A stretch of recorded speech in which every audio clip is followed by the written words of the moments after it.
Okay, good morning. Check natin to ating project, day 3.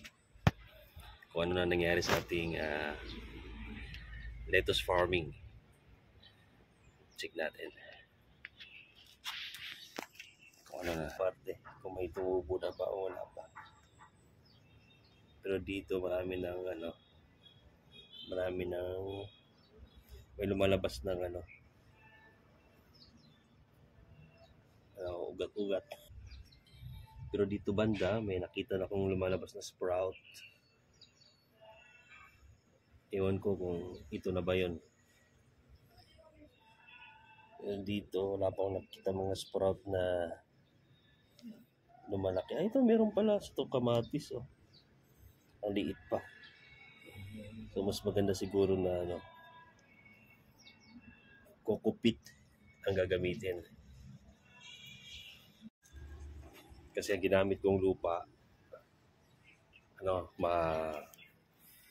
merong vermicast. Ano ba yun? Vermicast ba yun? Basta yun.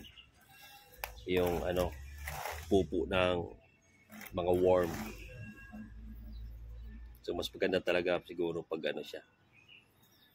Pag coco peat ang gagamitin. So, magtanim din ako. Gagawa din ako ng iba pang tray na gamit ang coco peat. Kung ano ba talagang magandang gagamitin. Ang vermicast o ang coco peat. So, try natin yan later. Bili tayo ng coco peat.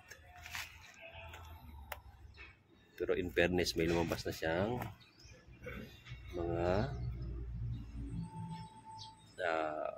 sprout na. O day 3 kasi kahapon din natin nakunan ng video pala. Binuhusan natin ng tubig.